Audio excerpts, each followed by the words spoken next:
portrait dedication. Private George G. Clarke of Holyoke, the 104th Infantry Regiment, 26th Infantry Yankee Division, the nation's first, was killed, the Massachusetts National Guard, the nation's first, was killed on the battlefields of France in the Chemin des Dames sector on February 17th, 1918. George was the first to fall in battle, but his remains were never recovered, and he's listed as missing in action. His comrades and the grateful citizens of Holyoke were determined to honor him. On October 3rd, 1921, the goal of finding a fitting tribute to the missing buddy was realized. The George G. Clarke VFW Post 801 was established. A POW-MIA chair will be dedicated today, along with a painting of Private George G. Clarke that was done in the 1930s.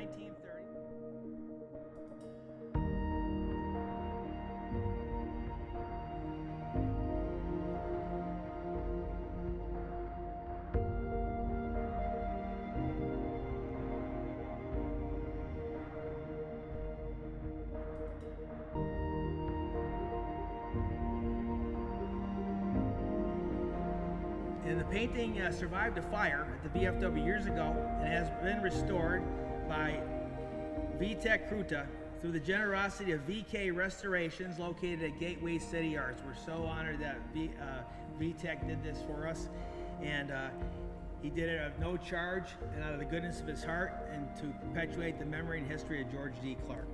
Whereas George G. Clarke was a resident of Holyoke and lived at 244 Sergeant Street.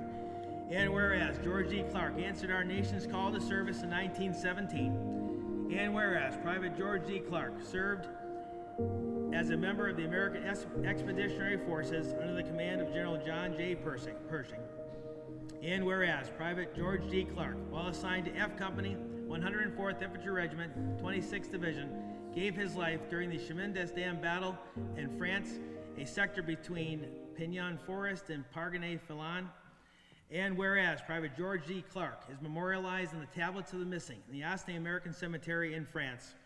Whereas Private George G. Clarke was killed on February 17, 1918, and is one of the over 4,500 American service members in Holyoke.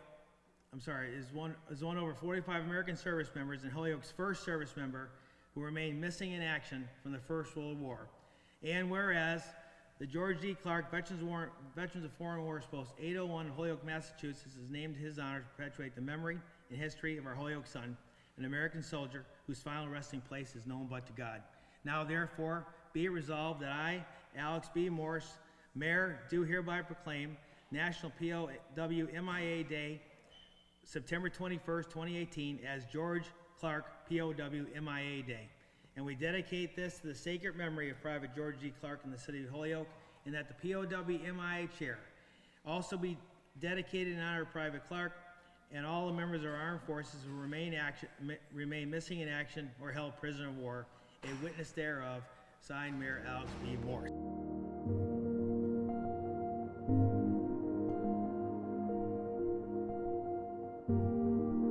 I was honored that I was recommended to do this kind of work, even though they really didn't know what my reaction would be. And being from Europe, I have a very fond relationship to the history and to the contribution of American armies and soldiers to liberating Europe.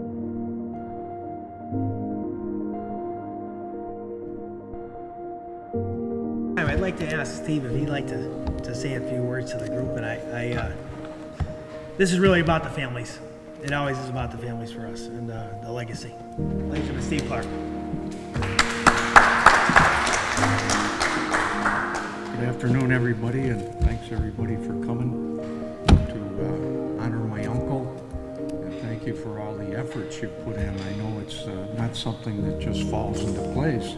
People have to work at making it happen. And I didn't know about this VK company, Brian, but I will go down there and personally thank that fellow for doing this. And I can tell you, it's a very special feeling to look at this guy and know he's my relative, my great uncle. And of course, it makes me wonder what happened.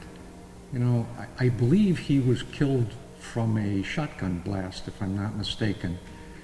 And I wondered if he suffered, but those are questions I'll never know the answers to.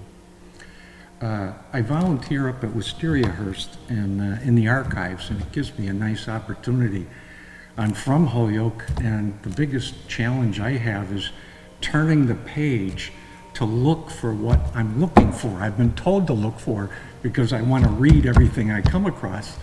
But I took the opportunity to look into some information about my uncle. And one thing I did find out was that he had bought a house on Sargent Street adjacent to his father. So what that told me was that he could see beyond the war.